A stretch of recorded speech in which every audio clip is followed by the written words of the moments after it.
Para começar essa nossa explicação de hoje, vamos imaginar o sistema jurídico brasileiro como um computador, mas um computador de proporções assim, gigantescas.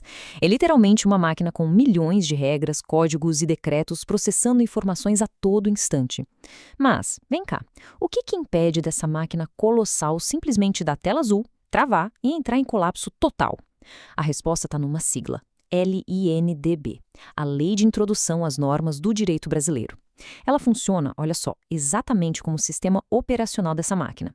É aquele manual de instruções mestre que dita como todas as outras engrenagens devem girar.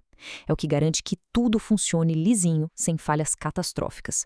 Basicamente, é o código por trás do código. Bom, e para entender como isso tudo opera, a nossa pauta de hoje vai funcionar como o índice desse manual. Nós vamos passar por 1. O Manual do Direito. 2. Regras de tempo e espaço. 3. Preenchendo lacunas e interpretando. 4. A atualização de 2018. E, para fechar, 5. O futuro da segurança jurídica. Então vamos mergulhar direto na parte 1. O Manual do Direito, a base do sistema. Para a gente compreender de verdade como esse sistema operacional funciona, é absolutamente fundamental olhar primeiro para o código-fonte dele. E o conceito-chave aqui é que a LINDB é uma metanorma, ou seja, uma norma de sobredireito. Mas o que isso significa na prática? Significa que ela é, literalmente, uma lei sobre leis. Ela não vai ditar, por exemplo, a regrinha específica de como comprar um carro zero ou como pagar o IPTU. Nada disso. Em vez disso, ela atua como aquela linguagem de programação fundamental, sabe? É ela que orienta os juízes, os administradores públicos e os advogados sobre como eles devem aplicar a lei, que aí sim trata da compra do carro ou do imposto. É, sem exagero, o manual de funcionamento do sistema jurídico brasileiro inteiro.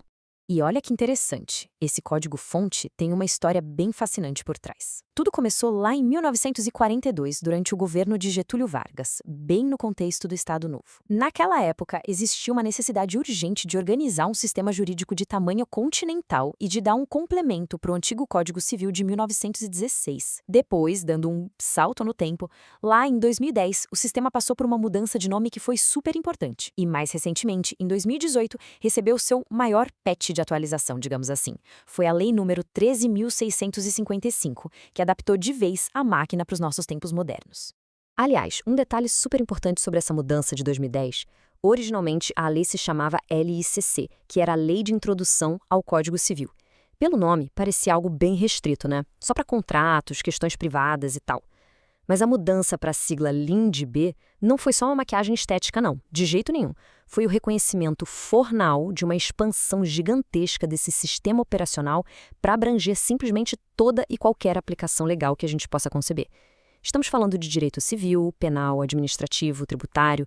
O sistema agora roda em absolutamente todas as plataformas do direito. Seguindo em frente, chegamos à parte 2, regras de tempo e espaço, lidando com conflitos do sistema. Esse capítulo aqui lida com uma coisa inevitável. O que a gente faz quando as leis entram em choque, seja no calendário ou no mapa? É o nosso protocolo de resolução de conflitos. Toda vez que uma nova lei é lançada, entra em cena um conceito chamado vacatio legis. Isso funciona basicamente como aquele tempo de download e instalação que a gente tem que esperar antes que uma atualização do celular entre em vigor. A LNDB estabelece que, como regra geral, esse prazo de 45 dias, a não ser que a própria lei diga o contrário. E esse período é crucial, viu? Ele atua como um verdadeiro amortecedor, garantindo que a sociedade inteira tenha um tempo hábil para se adaptar às novas regras antes que elas comecem a valer de verdade. Agora, atenção para isso, porque o artigo 3º traz uma das regras mais poderosas de todo o direito.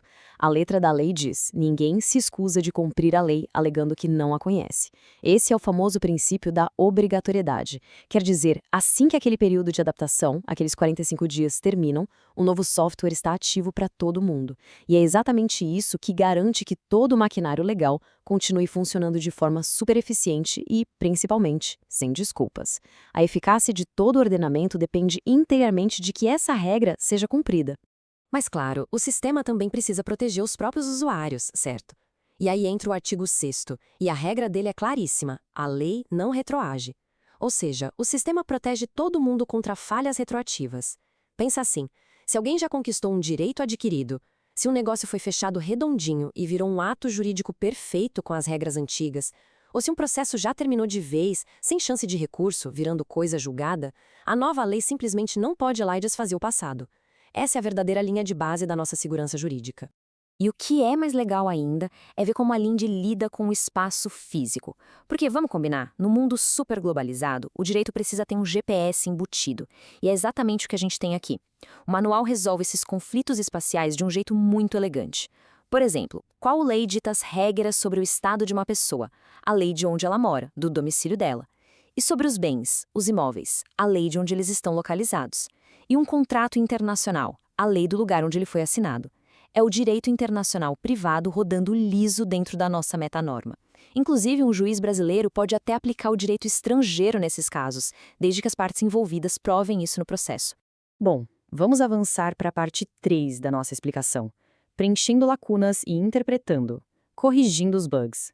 Mas aí surge a pergunta de $1 milhão. E o que acontece quando o legislador simplesmente esquece de cobrir um cenário específico? Sabe quando faltam linhas de código no sistema? Para evitar um vácuo jurídico, existe uma sequência exata de integração estipulada lá no artigo 4º. Vamos imaginar a seguinte cena. Um juiz pega um caso totalmente inédito, talvez algo gerado por uma tecnologia novinha que a lei nem sonhava em prever. Ele não pode cruzar os braços e se recusar a julgar. Então ele usa essa sequência como uma lanterna no escuro. Primeiro, a analogia. Ele tenta buscar um caso parecido que já tem a lei. Se não rolar, ele vai para os costumes da sociedade. E como último recurso, ele usa os princípios gerais do direito. E assim, o bug do sistema é corrigido em tempo real. E aqui tem um ponto que é vital a gente lembrar. Esse nosso sistema operacional não é lido por máquinas, ele é lido por seres humanos. É por isso que o artigo 5º manda o recado de que a lei deve ter uma interpretação focada nos fins sociais e no bem comum. Ou seja, ela tem um propósito maior, ela não é robótica e fria. O juiz tem sempre que buscar atender à humanidade e à sociedade como um todo, garantindo que o sistema funcione a favor das pessoas e não apenas seguindo cegamente a letra de um texto. E isso nos leva à nossa parte 4, a atualização de 2018, o grande upgrade do sistema. Essa atualização, que veio com a Lei número 13655, foi basicamente um pacote de expansão gigantesco que causou uma verdadeira revolução, principalmente na administração pública brasileira. Ela simplesmente mudou as regras do jogo. A partir dela, decisões públicas e judiciais não podem mais crescer se baseando só em valores super abstratos sem pensar nas consequências práticas no mundo real. Os efeitos das decisões precisam estar muito bem explicados. E mais importante ainda, agora se exige que qualquer revisão de atos antigos considere o contexto exato daquela época, o que promove uma justiça histórica muito maior. A lei também trouxe a possibilidade de acordos na administração pública. E num ponto fundamental, os agentes públicos agora têm uma proteção contra punições injustas. Eles só respondem pessoalmente em casos de intenção ruim, o dolo, ou se cometerem um erro grosseiro. Foi com toda certeza uma injeção gigante de pragmatismo no sistema inteiro. O que abre espaço para o nosso último capítulo, a parte 5, o futuro da segurança jurídica, a análise final. Colocando todas essas peças na mesa, qual é, afinal, o impacto global de tudo isso que a gente acabou de destrinchar? Sinceramente, é um impacto incalculável. A LINDB é a garantia máxima de que o sistema jurídico vai se manter coeso. É ela que evita o caos total / atitudes arbitrárias e fornece um terreno firme e seguro para que tanto cidadãos quanto empresas possam atuar tranquilos, além de garantir que as leis sejam aplicadas de um jeito uniforme no Brasil inteiro. Ela é, no fim das contas, a rocha sobre a qual todas as outras decisões, seja nos tribunais ou nos órgãos públicos, são construídas. Sem ela, a racionalidade de todo o ordenamento brasileiro simplesmente desapareceria. E o ponto crucial é exatamente o debate que a gente vive hoje. Tem muita gente que critica o sistema, com essas regras novas que mandam olhar para os fins sociais e para as consequências práticas. Será que nós temos mais segurança? Ou será que a gente está apenas transferindo uma carga enorme de poder de interpretação para as mãos dos juízes e administradores, abrindo mão daquela objetividade pura da lei escrita? Esse equilíbrio super delicado de poder na hora de interpretar a lei é, sem dúvida, o grande desafio que temos pela frente. Fica então essa provocação final para a gente refletir.